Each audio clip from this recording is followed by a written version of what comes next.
6.3 대선을 앞두고 전국 지자체에서 사전투표 부정을 방지하기 위한 구체적 조치가 이루어지고 있습니다. 서울 중구청은 관내 모든 사전투표 관리관들에게 자신의 도장을 직접 가져와 투표용지에 날인하라고 명확하게 지시했습니다. 이것은 공직선거법 제158조 3항에 따른 법적 조치입니다. 투표용지 위 변조를 막기 위한 확실한 방법입니다. 이런 움직임은 중구청에만 국한되어 있는 것은 아닙니다. 부산의 일부 구청에서도 같은 내용을 교육하고 있고, 시민단체인 공명선거 전국연합에서도 전국 지자체와 교육청에 실도장 사용을 요구하는 공문을 보냈습니다. 위조나 대리 날인은 명백한 범죄 행위라는 경고문도 함께 전달되었습니다. 이제는 국민 누구나 사전투표의 부정을 막는 일에 참여할 수 있게 되었습니다. 가까운 주민센터를 방문해서 관리관 도장을 직접 날인하라고 요구하는 것만으로도 부정선거 방지를 위한 실천이 될 수 있습니다. 투표용지 위에 찍는 도장 하나가 부정선거를 막고 우리 주권을 지키는 가장 확실한 방법입니다. 대한민국 선관위 산하 여심위와 여론조사 기관들은 근본적으로 개혁이 필요합니다. 이들은 민심을 심각하게 왜곡함으로써 국가를 위기로 몰아가는 주범들입니다. 선거뿐만 아니라 주요 정책 결정 과정에서도 조작된 여론이 마치 민심인 양 기준으로 작용하고 있습니다. 여론 조작은 현대 민주주의 사회에서 심각한 범죄 행위들입니다. 현재 발표되고 있는 대선 여론조사도 명백하게 조작되고 있습니다. 예를 들어 2020년 대선 당시의 여론조사 결과는 이재명 52%, 윤석열 29%로 나타났지만 실제 개표 결과는 윤석열 대통령의 승리였습니다. 당시 여론조사는 실제 민심과 완전히 반대였습니다. 또한 오늘 발표된 리서치뷰 조사에서는 김문수 후보가 39.4%, 이재명은 47.3%로 나타났습니다.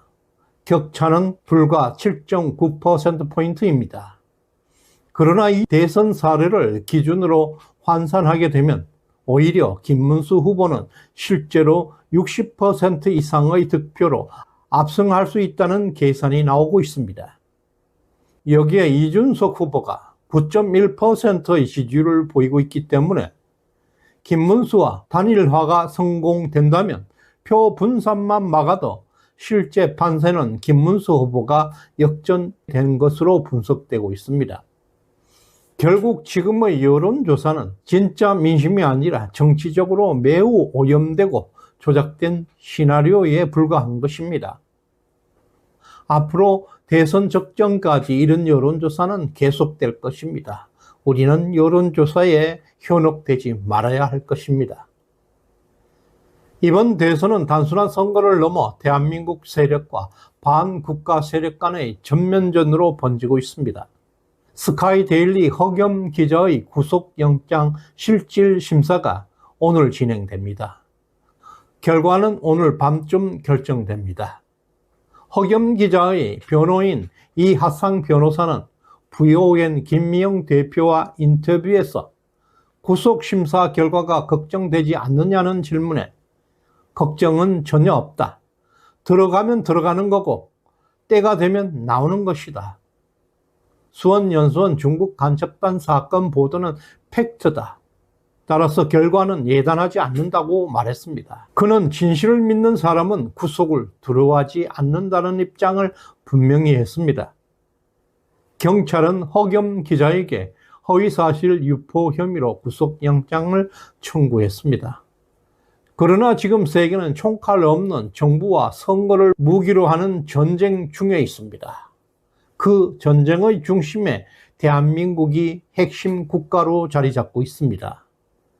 특히 수원연수원 중국 간첩단 사건은 미국 정보 당국이 직접 개입했다는 최고 등급의 비밀 작전 블랙옵스 작전이었습니다. 지난 4월 미국 국가정보국장 텔시 게버드는 도널드 트럼프 대통령에게 미국 선거 시스템에서 독일과 한국으로부터 외부 접속이 있었다, 모든 해킹 경로를 차단했다고 공식 보고한 바 있습니다. 이것은 실시간 정보전의 시작을 의미하고 있습니다. 미국 국가정보국 DNI는 18개 정보기관의 정보를 종합해서 트럼프 대통령에 직접 보고하고 있는 기관입니다. DNI가 한국의 6.3 대선 상황을 실시간으로 감시하고 있다는 사실은 매우 중요한 것입니다. 데이터는 분석되고 있으며 선거 시스템은 감시되고 있습니다. 미국의 도청 능력은 상상을 초월합니다. 이번 대선은 자유민주주의 진영과 친중 카르텔 세력 간의 대리전 양상을 보이고 있습니다. 모든 과정은 특급 비밀, 흔적조차 남기지 않는 정보전이 진행되고 있는 블랙 작전입니다.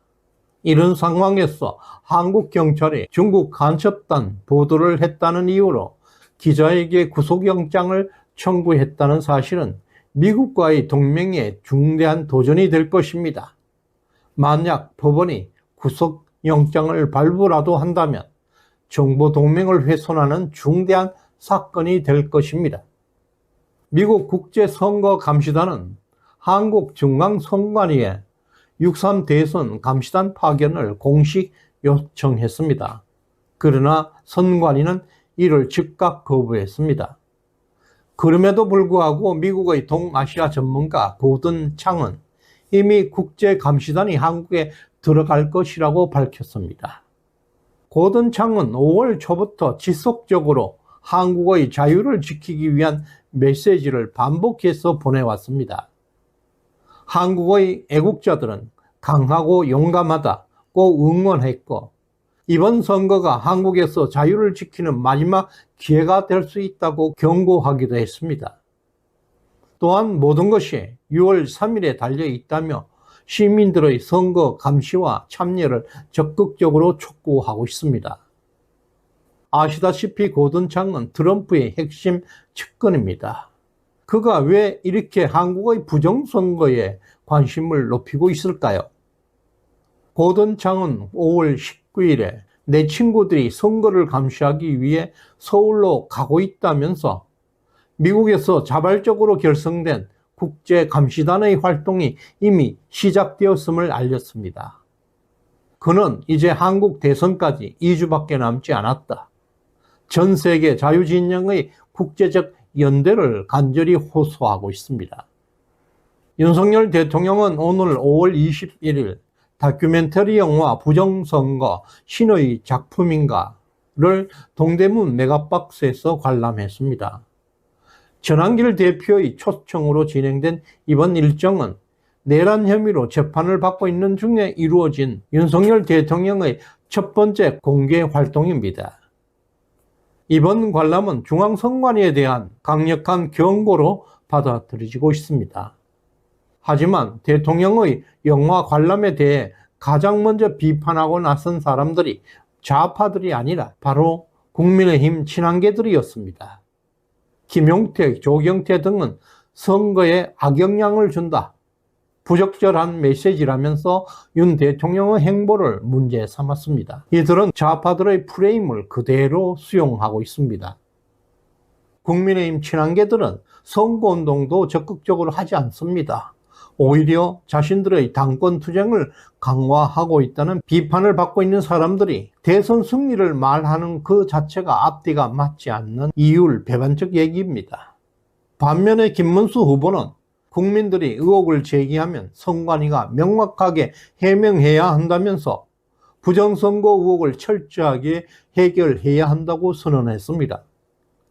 또한 김문수 후보는 사전투표 폐지, 수개표 도입, 관리관 실명 책임제 등을 구체적 해결 방안으로 제시했고, 국민의 의혹에 응답해야 한다는 지도자의 책임을 행동으로 보여줬습니다. 트럼프 미국 대통령이 지난 4년 동안 부정선거와 끊임없이 투쟁해왔습니다. 이제 전 세계 부정선거 범죄단을 전면적으로 소탕하기 직전이라는 사실을 분명히 기억해야 합니다. 지금 대한민국에서는 보이지 않는 전쟁이 진행 중에 있습니다. 중앙선관위는 국제적 감시를 거부했고 민심을 조작하는 세력들은 여전히 대선을 조작하기 위해 활동하고 있습니다. 이번 대선은 자유민주주의와 이를 위협하는 반국가 세력 간의 대결입니다. 윤석열 대통령과 김문수 후보는 국민의 의혹에 응답하면서 적극적으로 행동하고 있습니다. 이제 대한민국의 미래는 우리 모두 참여와 감시에 달려 있습니다. 시대정신연구소에 후원해 주신 비바사이로님, 김기태님, 수덕덕명님 진심으로 감사드립니다. 구독, 좋아요 꾹 눌러주시길 바랍니다. 고맙습니다. 이호근 방송. 구독, 좋아요는 좋은 방송을 만드는 데 큰 힘이 됩니다. 감사합니다.